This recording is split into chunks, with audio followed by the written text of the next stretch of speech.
Imagine living in a world where every friendship, every decision, even your medical choices are dictated by your faith. For millions of Jehovah's Witnesses, this is daily life. While many find community and hope, the psychological costs can be devastating.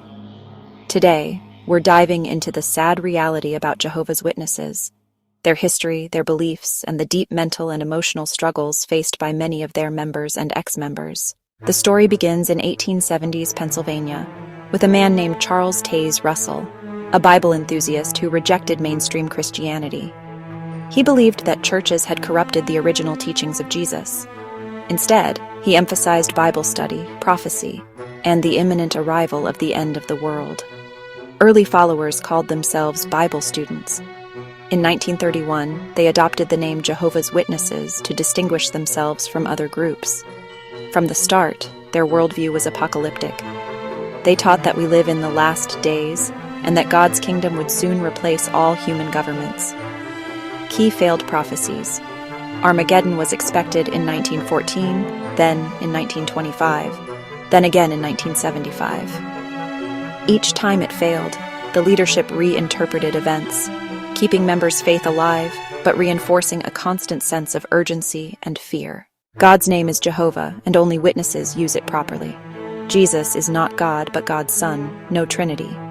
Armageddon is near. Soon, Jehovah will destroy all non-witnesses, leaving only the faithful to live in a paradise earth. No hellfire, the wicked simply cease to exist. Preaching door to door, no political involvement or military service. No birthdays or holidays, they see them as pagan. No blood transfusions, even if life-threatening. Governed by a small council of men, the governing body in New York. The positive aspects. Belonging. Members gain a close-knit community where everyone calls each other brother and sister. Purpose. Life has clear meaning. Preaching is seen as life-saving work. Structure. For some, rules create stability and keep them away from destructive habits. But beneath this lies a harsher reality. B. Authoritarian control. The governing body controls all teachings. Questioning them. Questioning God. Social contact with worldly people is discouraged, creating dependency on the group. This control extends to health, refusing transfusions, and politics, no voting, no flag salute. C.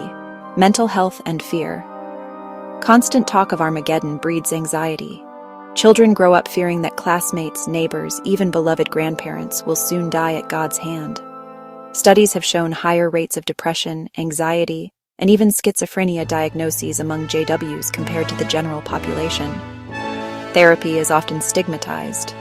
Members are encouraged to rely only on Bible study and elders, not mental health professionals. D. The trauma of shunning. Disfellowshipping is perhaps the most damaging aspect. Imagine being 18, questioning your faith, and suddenly your parents won't even speak to you. Friends vanish overnight. Many ex-members describe it as social death.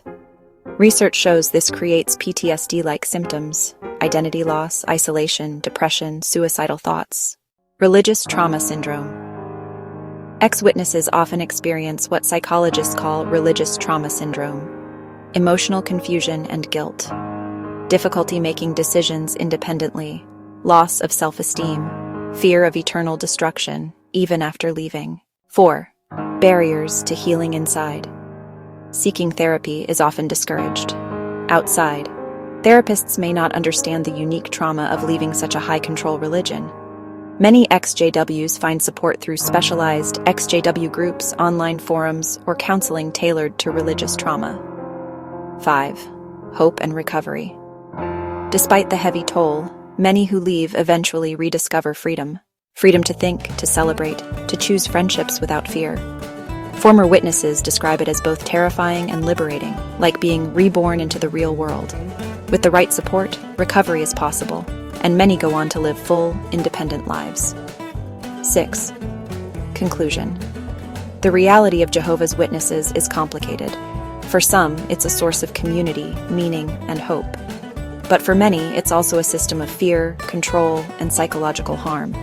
The sad truth is that this religion can both build lives and break them apart, often at the same time. If you found this analysis helpful, share your thoughts in the comments. Have you or someone you know had experiences with Jehovah's Witnesses? I'd love to hear your perspective.